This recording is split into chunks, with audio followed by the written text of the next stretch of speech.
Hi hello नमस्कार family. तर आज रविवार महाशिवरात्री. तर सर्वात आधी तुम्हाला महाशिवरात्रीच्या खूप खूप शुभेच्छा. तर मस्त चॉकलेटी रंगाचा ड्रेस घालून फ्रेश होऊन पूजा करून मी निघाली आहे कामावर. तर आज सुट्टीचा दिवस आहे त्यामुळे उशिरा कामावर चालली आहे. पोरगा झोपला आहे कारण त्याला सुट्टी आहे. पोरगी नुकतीच झोपेतनं उठलेली आहे आणि मी चालली आहे कामावर. तर आता मी तुम्हाला कामावरचे व्हिडिओ दाखवणं बंद केलेलं आहे. डेली रुटीन दाखवते माझं. आणि जरी तुम्हाला जर माझ्या कामावरचे व्हिडिओ बघायचे असतील तर मला कमेंट करून सांगा. मी कामावरचे व्हिडिओ देखील तुम्हाला दाखवेल कारण मला खूप कमेंट येत होत्या तेच व्हिडिओ बघून कंटाळा आला आहे, तोच पिनवा उपमा, तेच कामावर जाते, तेच. माझं तर डेली रुटीन तेच आहे. पण जर तुम्हाला बघायला आवडत नसेल तर मी तुम्हाला माझे दुसरे व्हिडिओ दाखवेल जे मी घरी आल्यावर शूट करते आणि घरचं माझं रुटीन काय आहे ते तुम्हाला दाखवेल. तुम्हाला जे व्हिडिओ आवडतात त्या हिशोबाने मी व्हिडिओ दाखवेल. तर बघा मी कामावर जाऊन आली आणि आता घरी आलेली आहे. तर आज आहे उपवास, सुट्टीचा दिवस आणि मी तुम्हाला सांगते माझी स्टोरी. तर माझी स्टोरी सांगायला मी आता तुम्हाला सुरुवात केलेली आहे.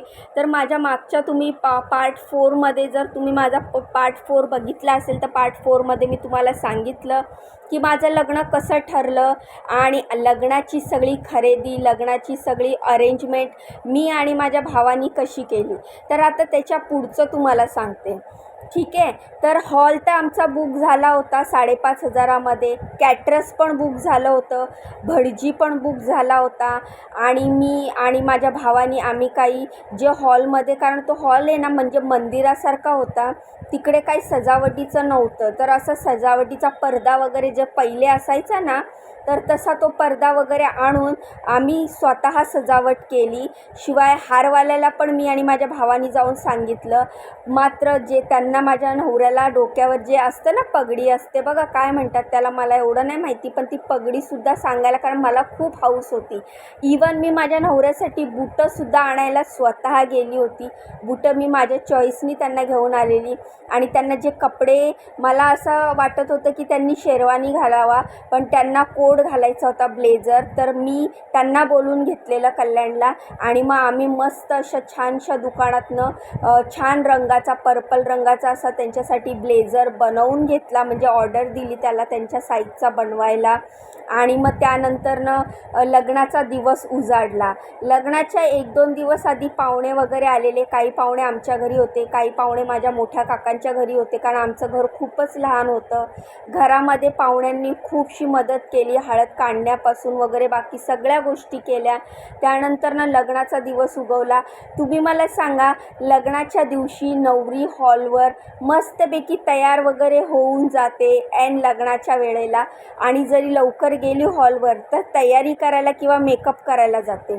मात्र मी एक अशी आगळी अशी नवरी होती की लग्नाच्या दिवशी मी पहाटे 5 वाजता हॉलवर गेली आणि मी स्वतः माझ्या हॉलवर ज्या खुर्च्या वगैरे ठेवल्या होत्या त्याच्या मागचा पडदा वगैरे जो असतो ना तो मी माझ्या हाताने लावला आणि थर्मोकॉलवर जे नाव असतं ना लिहिलेलं, ज्यांचं लग्न असतं त्यांचं, जसं की श्रीनिवास आणि रीमा, हे नाव मी माझ्या हाताने थर्मोकॉल घरात आणून असा बदामाच्या आकारात कट करून तो मी स्वतः त्याच्यावर चमकीने आमच्या दोघांचं नाव लिहिलं आणि ते स्वतः मी 5 वाजता पहाटे हॉलवर गेली आणि हॉलवर जाऊन मी ते सगळी सजावट केली.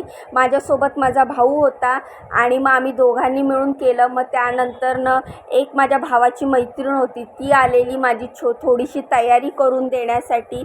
तर माझा मेकअप वगैरे कसा झाला तो मी तुम्हाला दाखवते ह्या व्हिडिओच्या शेवटी. म्हणजे मी मेकअप कसा केला होता, माझ्या लग्नाचे फोटो कसे होते, या व्हिडिओच्या शेवटी जर जमलं तर दाखवते, नाही तर पुढच्या पार्टमध्ये दाखवते. तर तुम्हाला माझ्या लग्नाचे फोटो देखील बघायला मिळणार आहे. व्हिडिओ कॅसेट आम्ही स्वस्तातली काढली होती, फोटो पण खूप स्वस्तातले काढलेले. त्यावेळेला मी फोटोग्राफरला 1,500 रुपये दिलेले आणि त्याला फोटो काढायला सांगितलेले. खूप कमी असा छोटासा ॲल्बम होता, कारण लग्नाची जी अरेंजमेंट केली होती ती बरोबर मी माझ्या बजेटमध्ये केलेली, मला परवडेल अशी, माझ्या बजेटमध्ये होईल अशी. साखरपुड्याचा खर्च पण मी स्वतःच केलेला होता. साखरपुडा माझ्या काकांच्या घरी झाला होता. घरातलीच माझी एक साधी साडी, त्याच्यावर थोडीशी लेस वगैरे टिकल्या वगैरे लावून मी स्वतःच सजवली होती. साधी 200 रुपयाची साडी आणली होती आणि तीच साडी मी माझ्या साखरपुड्याला नेसली होती. नंतर सासूबाई आल्या आणि त्यांनी मला जी साडी दिली, मग ती साडी मी नंतर नेसली आणि असा घरातल्या घरातच आमचा साखरपुडा झाला. साखरपुड्याचे जे भटजी बोलवले होते त्याला देखील 501 रुपये मी स्वतः माझ्या हाताने दिलेले होते. मी तुम्हाला सांगते ना, म्हणजे माझ्या लग्नामध्ये मिठापासून सगळा खर्च, मग मीठ आणण्यापासून ते पूर्ण लग्न होईपर्यंत, लग्नात लागणाऱ्या फुलापर्यंत, अक्षदापर्यंत सगळा खर्च मी स्वतः केलेला. माझ्या घरच्यांनी ह्याच्यामध्ये स्वतःहून काय इंटरेस्ट पण दाखवला नव्हता आणि त्यानंतर त्यांनी काही स्वतःहून मला मदत पण केली नव्हती, पैसे पण दिले नव्हते.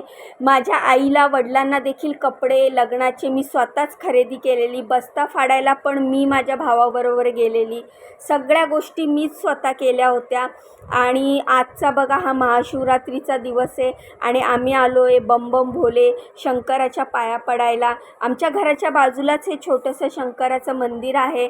सकाळी मी एकदा गेलेली पण खूप लाईन होती, खूप गर्दी होती, त्यामुळे मी रिटर्न आली. मग नंतर संध्याकाळी मी दोन्ही मुलांना घेऊन गेली ह्या मंदिरात. आम्ही छान असं दर्शन घेतलं आणि इथे छोटासा व्हिडिओ वगैरे काढला.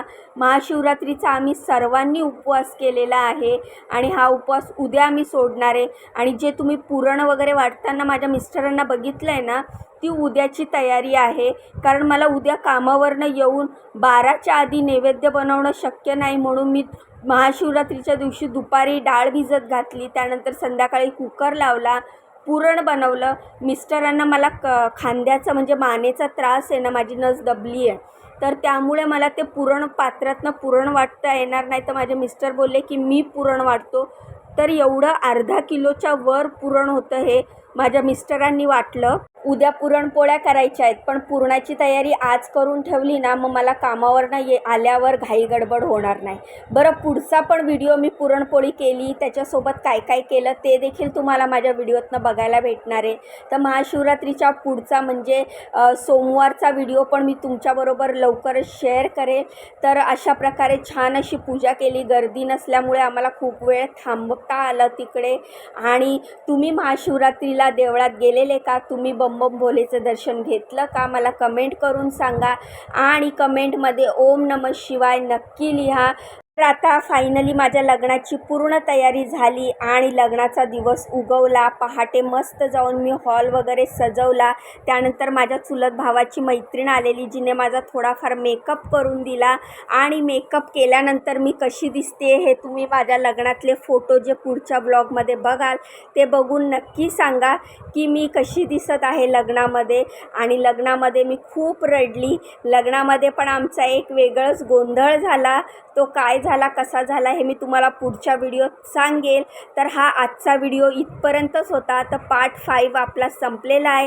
पार्ट 6 नक्की बघा. मला खूप खूप सपोर्ट करा. व्हिडिओला लाईक करा, चॅनलला सबस्क्राईब करा. बाय.